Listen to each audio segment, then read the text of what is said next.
Welcome back to Investing Talk Podcast, where we sift through stacks of information and distill the most important insights, giving you a real shortcut to being well-informed.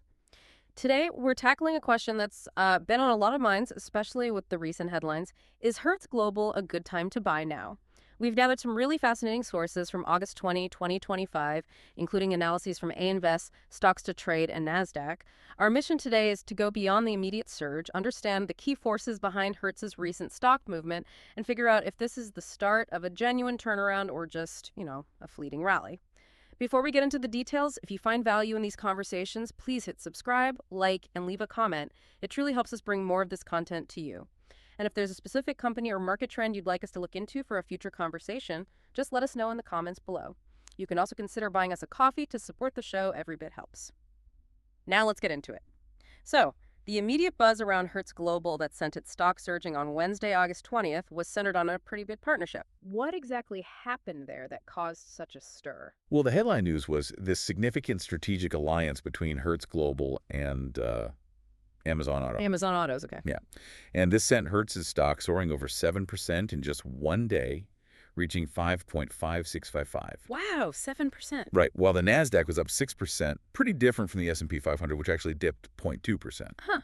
So what's the deal itself? The core of this partnership is that Hertz Car Sales will now sell its used vehicles directly on Amazon Autos. So you can buy a Hertz car on Amazon? Basically, yes. Customers can browse Hertz's inventory, purchase a vehicle, and then arrange pickup, all through Amazon's platform. Hertz clarified the vehicles available will be from top manufacturers, like Toyota Motor, Ford Motor Company, and General Motors. Okay. And for buyers, there are some pretty attractive perks mentioned. Prices often below Kelley Blue Book's suggested retail value. That's appealing. Definitely. And every vehicle undergoes a rigorous 115-point inspection, which, adds a layer of confidence. Well, where is this available? Initially, this pickup service is rolling out in a few key markets: Dallas, Houston, Los Angeles, Seattle.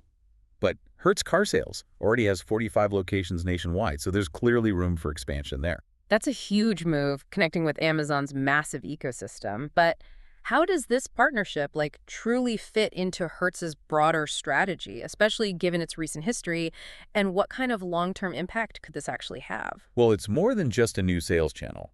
It seems to be a direct response to Hertz Back to Basics roadmap. The one they laid out post-bankruptcy? Exactly. A key part of that roadmap was boosting retail sales through digital expansion. And, what better way to do that than by leveraging Amazon's immense reach? We're talking over 300 million active users. That's a massive potential customer base. Huge. And analysts are clearly excited. Some are noting this move could unlock potentially an impressive $1.5 billion in annual retail revenue for Hertz. $1.5 billion annually. That's the figure being floated. And to put that in perspective, that's like a 20% boost to their current retail operations. Wow. It's potentially a game changer because it allows Hertz, primarily known as a rental company, to really position itself against traditional car dealerships. Disrupting the used car market a bit. Exactly, with a very different, potentially lower overhead model. That potential revenue boost is definitely eye-catching. So it's not just the Amazon announcement generating this investor optimism then. What else is contributing to their perceived turnaround? I've heard some buzz about their rent-to-buy program. Absolutely. Yeah, the stock's sharp rebound from its 52-week low of $2.47 isn't solely about Amazon. It also reflects, I think, growing investor confidence in CEO Gil West's broader turnaround strategy. And that rent-to-buy program you mentioned is a cornerstone of that. How does that work exactly? It basically lets customers try before they buy. They rent a vehicle, and then they have the option to purchase it at the end of the rental period. Okay, interesting concept. And it's proving incredibly successful. It's now expanding to over 100 cities. And what's really staggering is the reported 80% conversion rate. 80%? Seriously? Yeah. Think about it. 8 out of 10 people who try a car through rent-to-buy end up buying it. That's exceptional. It really indicates not only strong demand, but also a highly effective sales funnel for Hertz. An 80% conversion rate really does say something. It sounds like they've refined that customer journey. But let's dig into the numbers a bit more. What do Hertz's recent financial statements tell us about their overall health and these operational improvements? Well, their Q2 results were certainly stronger than expected. Okay. Hertz reported earnings per share that beat predictions, and revenues slightly exceeded estimates, coming in at $2.185 billion for the quarter. $2.185 billion. And their total revenue reached $9.049 billion. Gross profit was $791 million, with a pretty robust gross margin of 39.3%. 39% gross margin sounds pretty good. It does. These figures, they paint a picture of notable operational improvements and effective cost controls. It suggests the company's getting leaner, more efficient, and that management is really focused on long-term growth and customer satisfaction. Those numbers sound positive on the surface, especially that margin. But when we talk financial health, we can't ignore the bigger picture, particularly the debt situation. What about investor sentiment from the big players? How do their investments weigh against Hertz's overall financial landscape, especially with that debt? That's a crucial point. Investor confidence is indeed evident. You've got major players like Pershing Square, notably increasing its ownership in Hertz. Pershing Square, okay, that's a big name. Right. It signals a strong belief in the company's potential for rebound from a very sophisticated investor. And even Susquehanna, while they kept a neutral rating, they did adjust Hertz's price target upward to $6 from $5. So, there's a market perception of potential upside. Okay, some positive signals from investors. Yes, however, this brings us to a critical counterpoint. Okay, here it comes. While the market's showing optimism and operations are improving, you have to look at the full financial landscape. The company's enterprise value, this is the total value including equity and debt, is pegged around $21.03 billion. $21 billion, okay. But here's the kicker. Their total liabilities are nearing $23.59 billion. Wait, liabilities are more than the enterprise value. That's right. Their debt actually exceeds their total enterprise value. Oof. And this isn't just a number. It means a huge chunk of the company's value is tied up in its obligations. So while stronger operations can generate cash flow to service this debt, it remains a fundamental long-term challenge. Analysts are definitely grappling with it. Right. Less flexibility, potential drag on growth. Exactly. Even with strong operational improvements, that debt burden is significant. So we have these exciting partnerships and improving internal operations, but also this, significant debt overhang. What does all of this mean for Hertz in the broader auto sector? Is this surge we're seeing a sign of a sector-wide shift towards digital sales, or is Hertz maybe an outlier because of its unique position? That's a great question, because while Hertz surged, the broader auto and truck dealership sector actually remained quite cautious on that same day. Oh, interesting. Yeah, for example, AutoNation, a key leader in the sector, saw its stock fall 1.1%. So the enthusiasm wasn't sector-wide? Not really. It reflects, I think, continued investor skepticism about the overall profitability and scalability of digital retail models for traditional dealerships. But here's where Hertz's unique position really comes into play. Okay. As a massive fleet operator, they already manage hundreds of thousands of vehicle sales annually just cycling out their rental fleet. Right, it's built into their model. Exactly. This isn't just a side business, it's central. So the Amazon partnership offers them a uniquely scalable and, importantly, potentially very low-cost retail model to sell these used cars. Bypassing showrooms. Right. They can leverage Amazon's logistics infrastructure. Yeah. This capability could genuinely redefine the sector's value proposition for used cars sold on a large scale. They have this huge pre-existing inventory flow. That makes a lot of sense. Their operational model gives them a distinct advantage in this digital pivot. But this brings us to the crucial question, the one I know many listening are asking. Is this a sustainable turnaround for Hertz, or is it merely a short-term pop fueled by speculative activity around the Amazon news? What do the technicals and the historical data suggest? Well, from a purely technical standpoint, the recent surge looks a bit like a short-term rebound from oversold levels. Okay. For instance, Hertz's relative strength index, the RSI, is at 29.26. Anything below 30 typically indicates a stock is oversold, maybe due for a bounce. Right. However, its MCD, which is a momentum indicator, is still showing a bearish trend.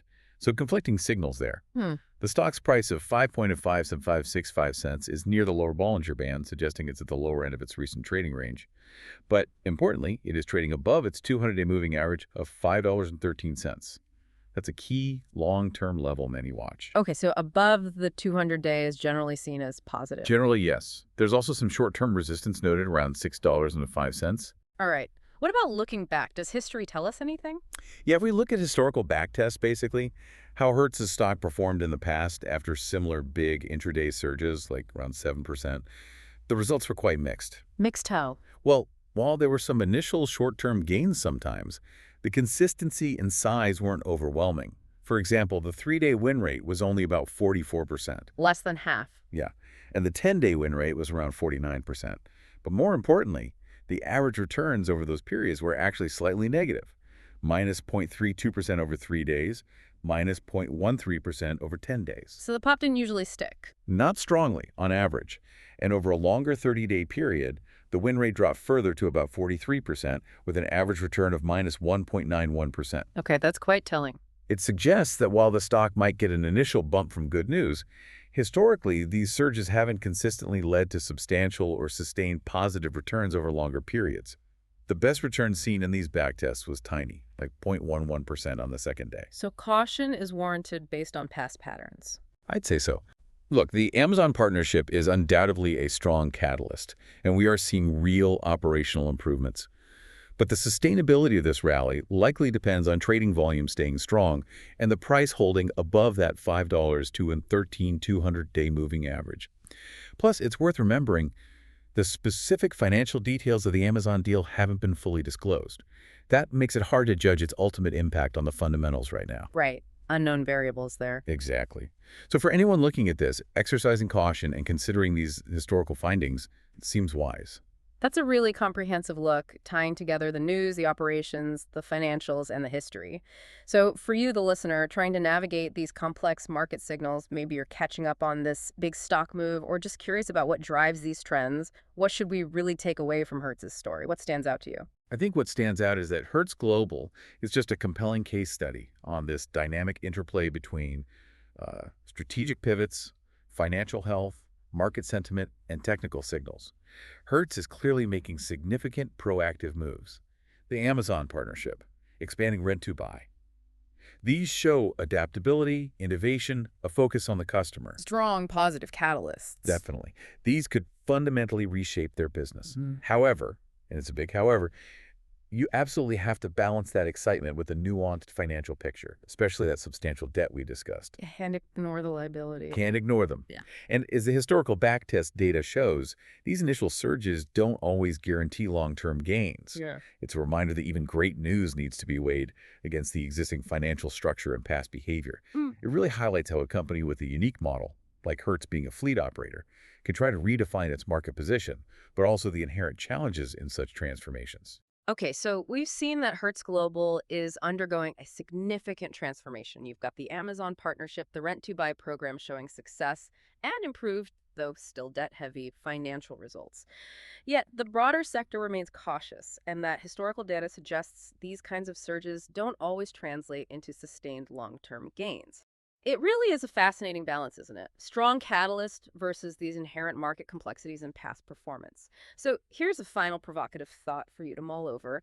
When you're assessing a company's potential, especially one making a groundbreaking new partnership that promises significant revenue growth, how much weight should you give that exciting new venture versus the company's existing financial structure and, maybe just as importantly, its stock's historical behavior after similar positive shocks? It's a question right at the heart of long-term investing. Thank you for joining us for this detailed look at Hertz Global. Don't forget to subscribe, like, and comment, and if you're feeling generous, consider buying us a coffee. Until next time.